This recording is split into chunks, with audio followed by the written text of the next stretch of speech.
The older woman sees a weird man with the child in the park, calls the police, and what is discovered has left them shocked. Doña Rosa went out to do her afternoon exercises in the neighborhood park when suddenly she saw a black man chasing a blond-haired, blue-eyed child. She called out to the child and asked if everything was all right, and the child said yes. The man immediately told her, "It's all right because he is with me.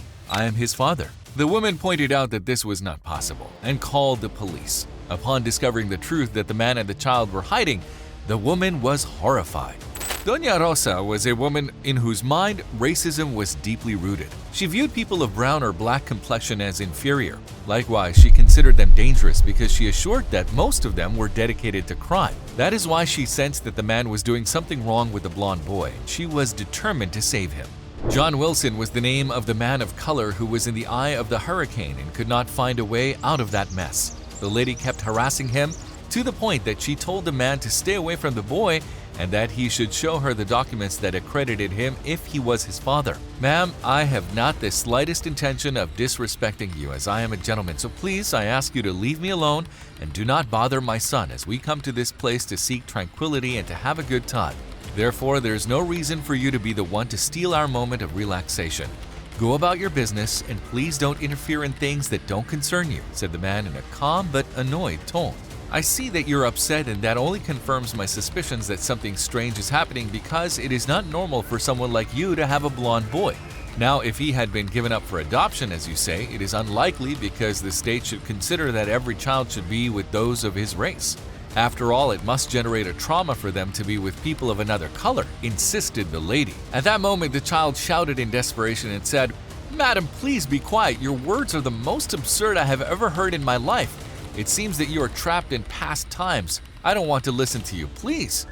While the boy was saying those words, suddenly sirens began to be heard, and they were from the authorities who responded to Doña Rosa's call. "To me, you didn't want to give me an explanation that would make me change my mind. We'll see if you're such a little man when the officers you will treat with the air of disdain you did with me. All black, lofty, and bold," said the lady. At the same time, she shouted to the officers, "This is the suspect, gentlemen. Please neutralize him." The agents asked John to put his hands up and not to move. They asked him who the child was, and he replied that he was his son. One agent held the boy, and while the other asked the man the little boy's name and generalities, they corroborated that the data matched as he answered. Once John passed that part of the test, he said that his arms hurt from having them up, but he was told that he had to keep them in that position. An officer approached the man with an excellent attitude and asked him what he was doing in the park with the boy. "Ma'am, I didn't know that going to the park with your child is a crime. The only thing I wanted was to spend a pleasant time with my boy, taking advantage of the fact that it was my day off. But this happened to me, and now it turns out that I'm being treated like a delinquent just for walking with a child who has a different skin color," he replied. The woman was embarrassed but told him to please understand that they were just doing their job and responding to the lady's call for help. The man nodded, and then an officer took him to the side of his car and told him to start talking and say who the boy was one more time. He repeated that it was his son, and at that moment they asked him for some document to confirm that version.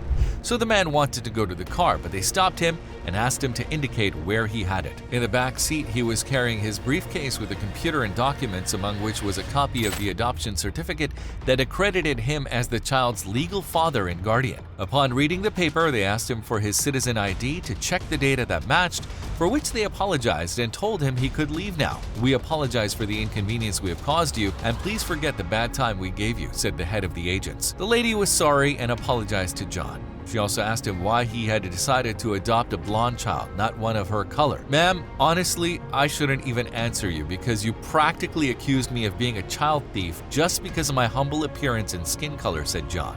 However, seeing that the woman was not going to budge, John asked if they could have coffee together. The woman invited him to her house as a way of apologizing, and there he told her that he had lost his wife and daughter in a traffic accident 2 years ago, and that he had promised to change the life of a child in need, and that's how the idea of adopting came to his mind. He started the paperwork and was told that 8 children were available, including one who was only 2 months old. However, when he heard the story of Rafael, the blonde child, he felt he was the one. The boy's father had died, and his mother was an alcoholic, so she mistreated him too much. The authorities took him to a center where he was adopted by a couple who had anger issues, and he was again mistreated.